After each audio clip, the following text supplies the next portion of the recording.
Hey, it's Dr. John Terry, the Black Belt Leader, and welcome to the Black Belt Leadership Podcast, where each week I'm giving you tips, tools, insights, and resources to help you become a better version of who you are and what you do as you discover, develop, and deploy your own Black Belt leader within. Hey, did you know that looks can be deceiving? You know, when I was young, one of the most interesting and unusual men I ever met was a guy by the name of Josh Cohn. Now, let me give you a little bit of a backstory. My dad worked for Josh's brother, Al Cohn. Al Cohn owned the Arcade Men's Store and Poison Ivy Young Men's Clothing Stores in downtown Fort Smith, Arkansas. Now, Poison Ivy was the very first young men's clothing store in the state of Arkansas, and it attracted quite a crowd. So if you're from the 60s, think Mod Squad meets Men's Warehouse. And that's really what Poison Ivy was all about. It was a forward thinking men's clothing store that today's been replicated in other models. But this in Arkansas was the first. Now, my dad was the manager of the Poison Ivy side of the business for several years. And it was there at the right young age of 9 years of old, I was introduced to the world of selling. Dad asked me to start doing TV commercials for Poison Ivy, showcasing a kid's clothing line that they'd picked up. I was in the fourth grade. Now, think about that. In the fourth grade, doing commercials on television that are being seen locally by every kid in school. Who doesn't want to do that at the age of 9? I loved it. And then I got to meet Al Cohn, the owner of the store. And Mr. Cohn immediately took a liking to me. He and his wife Connie had no children of their own, so I kind of became the adopted child that Mr. Cohn and Mrs. Cohn never had. So with his blessing and his encouragement, I would come down one or two Saturday afternoons a month, and I'd hang out at the clothing store. I got to shadow my dad. I got to watch the other salespeople work. And over time, I got to learn the ropes of selling men's clothes. Now, that was when I wasn't upstairs where all the stuff was stored, playing games and crawling in the boxes and having to do all the fun things 9, 10, 11-year-old kid's going to do when he gets in a place that there's just a lot of places to explore. But here's what I found. As I had an opportunity to begin to learn the ropes of selling men's clothes, here's what I found out later on, looking back years later. This store was known for many of its innovative brands. It was one of the premier stores selling the original 501 Levi jeans. They sold Hart Schaffner Mark suits. They sold Nunn Bush dress shoes. We're talking some high-end stuff back in the day. Think Neiman Marcus type of clothes. And this was innovative back in the 60s.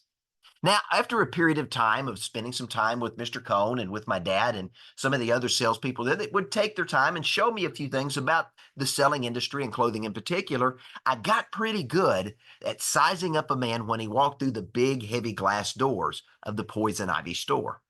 After a few weeks, maybe a month or two, I could get pretty close at sizing up and guessing a man's shirt size, their pant size, their inseam length, and their coat size. And I got pretty good at being able to match up and put ties and shirts together to go with a pair of pants or to go with a suit to create an outfit. Line it up with a belt and a pair of shoes. I began to learn cross-selling, upselling, and next selling at a very early age.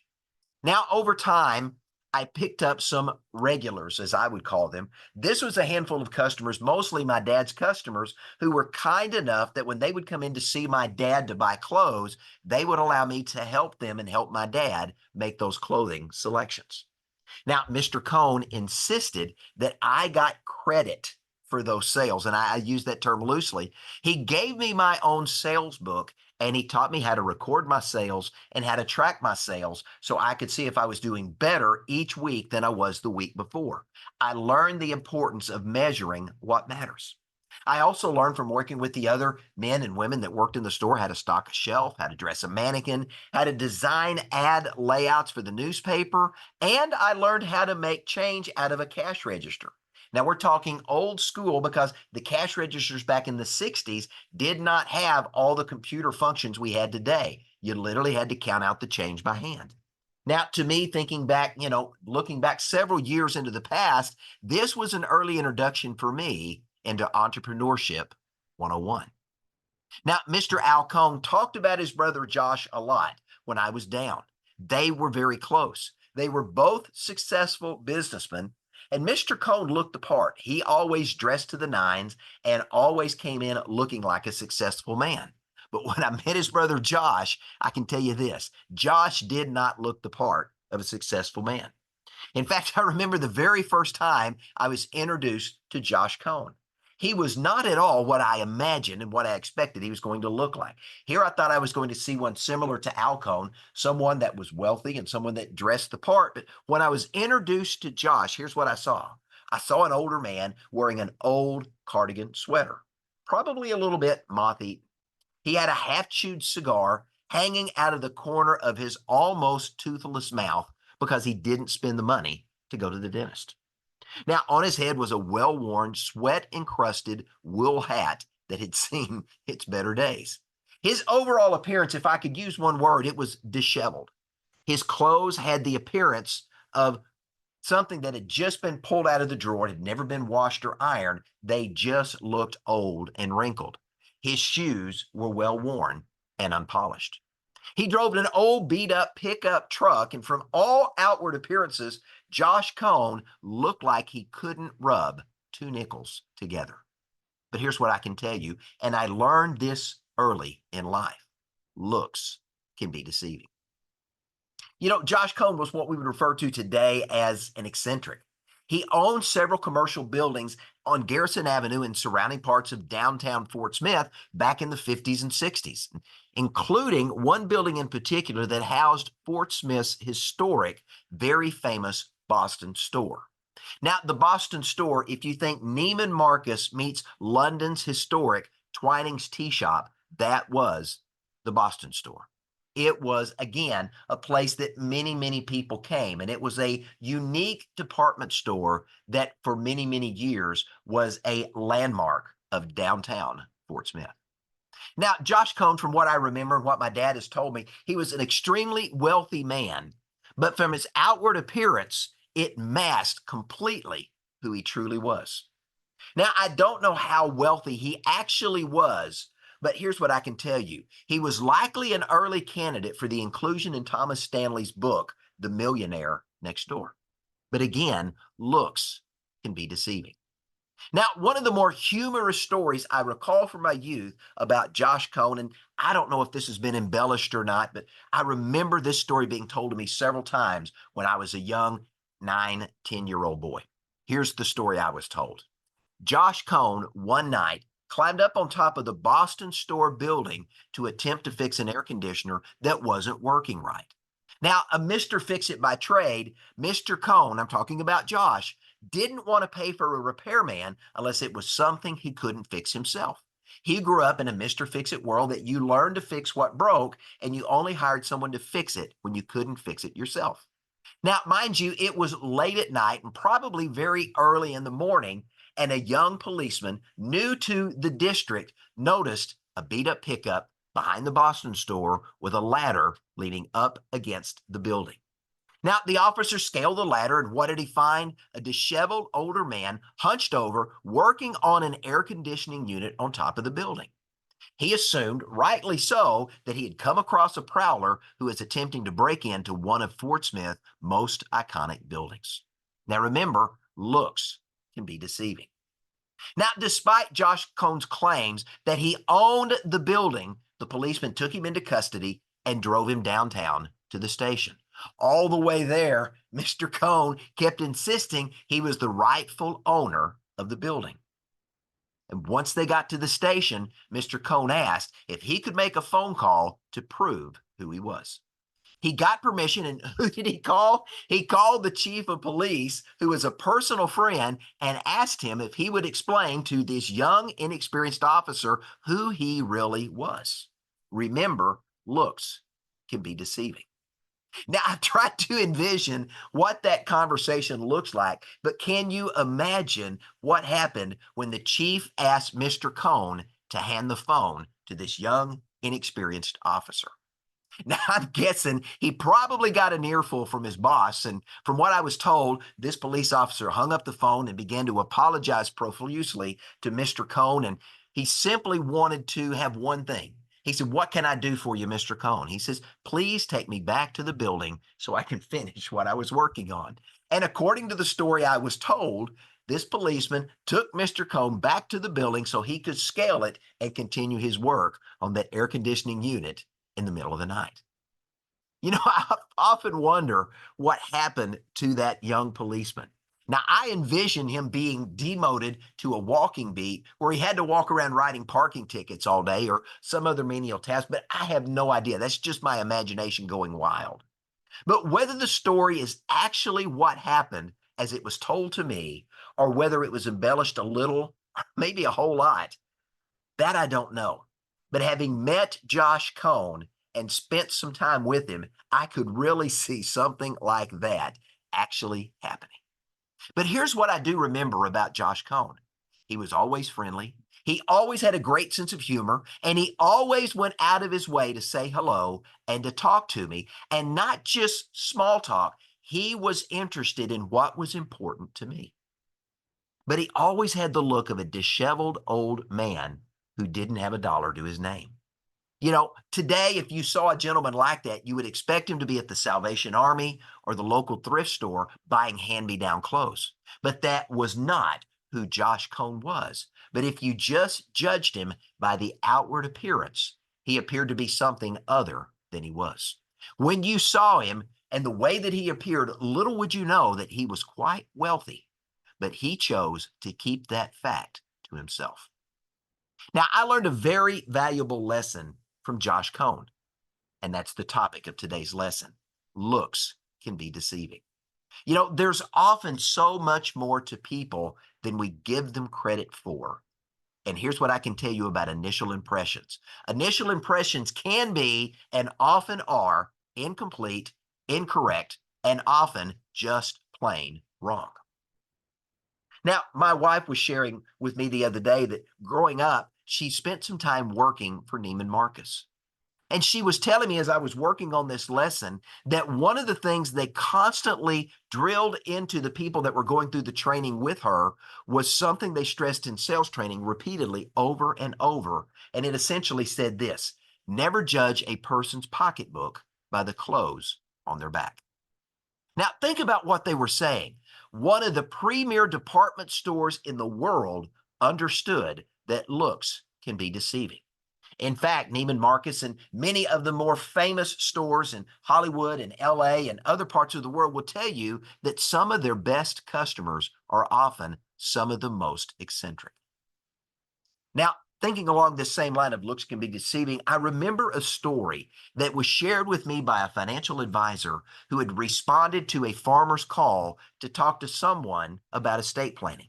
He drove out to rural Tennessee and drove down this endless dirt road until he came to a one-room, what I used to call a shotgun house, nestled at the base of some rolling hills.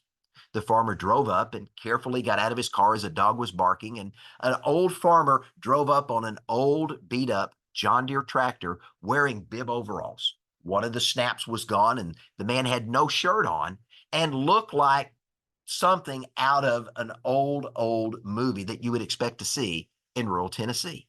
He told the farmer who he was, and he said, "I want to make sure I'm in the right place. Did you call and ask for some help with estate planning?" The farmer nodded and said yes, and invited him into this little one-room wooden shack that looked like it had been around since the 1880s. The farmer's wife served him some tea and poured it into empty mason jars that doubled as drinking glasses. So the farmer began to explain that he had a money problem and he needed some help. The financial advisor looked around the room at this little small one-room house, probably more than 100 years old, had little curtains in the windows, and everything was old and decrepit. And he thought, yeah, you do have a money problem. And in fact, you don't have any money. That was what was going through this financial advisor's brain. But then the farmer motioned to his wife, who went to a pantry and reached inside and pulled out a shoebox and laid it on the table. She lifted the lid to reveal a box full of $100 bills. The financial advisor leaned up and he said, "What is this?" Then the farmer went on to explain that behind the rolling hills where the house sat, an engineering firm had asked permission to drill, and lo and behold, they struck oil. Yeah, think Beverly Hillbillies. Now, this farmer had a money problem. He had more money than he knew what to do with. The farmer's dad had told him never to trust a bank because his dad grew up during the Depression. So, what was this farmer and his wife doing? They were taking this money in cash and they were storing it in shoe boxes in this one room, old, dilapidated house. Now, by the time they continued to pull shoe boxes out of the pantry, some 20 plus shoe boxes later, the man and his wife, along with this financial advisor, had counted out more than $1 million in cash. And the farmer didn't know what to do with all the money. He had been told by a neighbor he needed an estate plan, and he didn't even know what that was. So, long story short, the money ended up going to several banks to protect that money while the financial advisor and his legal and accounting team put together a robust financial plan and estate plan to take care of the farmer, his wife, his children, and their grandchildren. Once again, looks can be deceiving. Now, I hope by this point in the conversation, you've figured out where this lesson is going because there is a leadership lesson here to be learned and embraced. Now, we as a human species are quick to judge people by their outward appearance. We look at the way they dress, the vehicle they drive, the type of home they live in, or the types of toys in their driveway, their motorcycles, their RVs, their four-wheelers, or their boats, and we judge them as successful or not. We judge them as rich or not. But here's what I can tell you. Many American families who have all the outward trappings of success, many of them are only one paycheck away from the poorhouse. Now, why is that the case? Because they've leveraged their lives to the max, trying to put on an appearance of success. They want to be just like everybody else they see on social media and in their neighborhood, not realizing that everybody they see on social media and everybody in their neighborhood is just as leveraged and in debt as they are. Now, think about the stress that these individuals are living under, trying to impress other people who really don't matter, but they're trying to impress them anyway. Think about the stress and its toll on their health, their wealth, and their relationships. Now, social media only amplifies the importance of these outward trappings of success. I mean, think about what you see when you go to Instagram, you go to TikTok, and you go to all of these other sites online. What do you see? Endless reels of people. And what are they doing? Amazing things. They're visiting amazing sites. They're attending amazing parties, and they're hanging out with amazing people.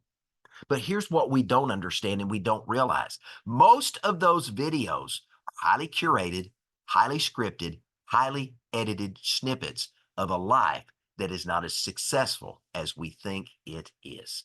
These videos that we see are snippets, and they're not how most of those people live real life. I heard it this way and I thought it was great. What we see on social media is this: their lives aren't better, they just have a better video editor.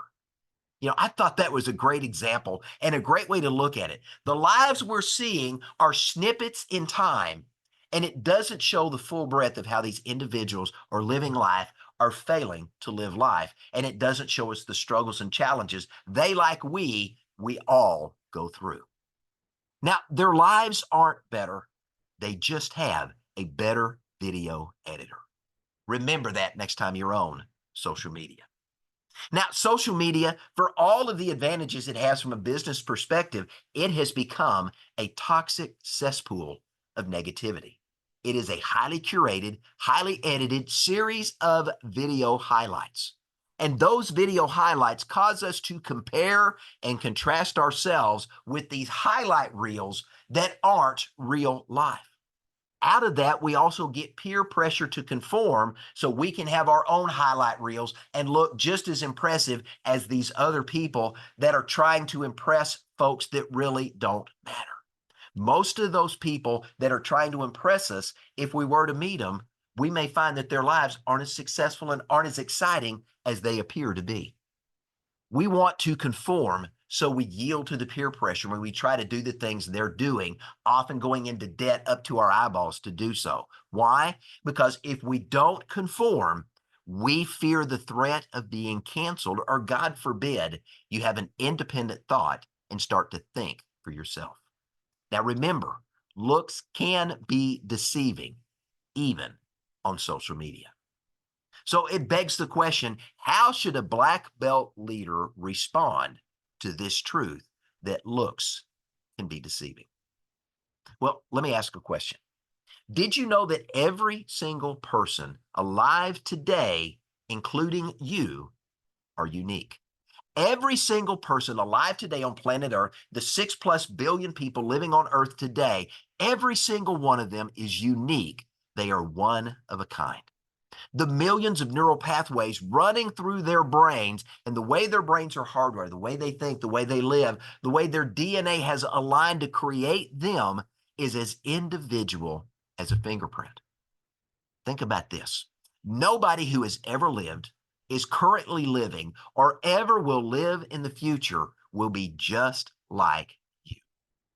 Now think about that. If no one who has ever lived, and no one currently living, and no one who will ever live in the future is just like you, what does that make you? It makes you priceless.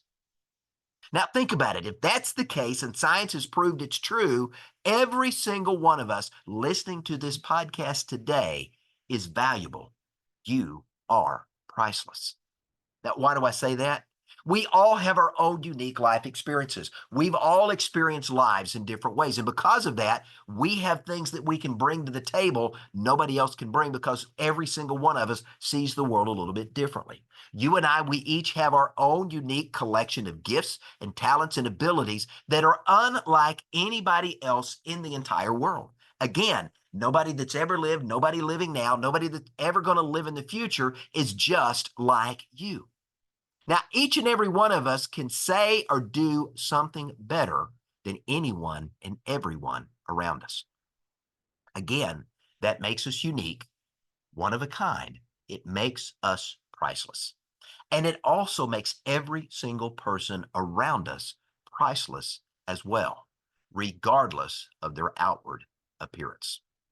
So black belt leaders understand this. Every single life is valuable, and every single life is worthy of being valued and respected. As a result, black belt leaders treat other people the way they would want to be treated if the roles were reversed. They realize that there is something that they can learn from every single person they come into contact with. But that can only happen if you, as a black belt leader, are open and willing to learn. But when we judge other people by what we see or what we believe we see based upon an initial impression, we often miss out on what could be a priceless opportunity. So let me leave you with this. A young man was recently digging at Crater of Diamonds State Park. Now, this is Arkansas's only diamond mine, 37 and a half acres of plowed earth where individuals can come and dig for diamonds. You pay a small fee, you get a bucket and a shovel, and you go dig for diamonds. Some people find small diamonds, some people find large, some people find nothing. But it's a great destination location in Murfreesboro, Arkansas. But as this young man was digging, he came across what he thought was a small piece of quartz. Now, quartz is a very common stone here in the part of Arkansas that we live because we have a lot of hot springs in this area, and that heat tends to create these crystals, quartz being predominant in what we see in this part of the state. So for a moment, he thought about discarding it, but because of the coloration and the way it shined, he decided not to. He thought, well, it's a piece of crystal. It might not be worth much, but it's a pretty piece of rock, and it'll look good on the mantle in his room. Remember, looks can be deceiving. He later took that gemstone to a gemologist who took a look at his piece of quartz to inform him that it wasn't a worthless piece of rock. What was it? It was a nearly flawless 1.2 carat diamond. Again, looks can be deceiving.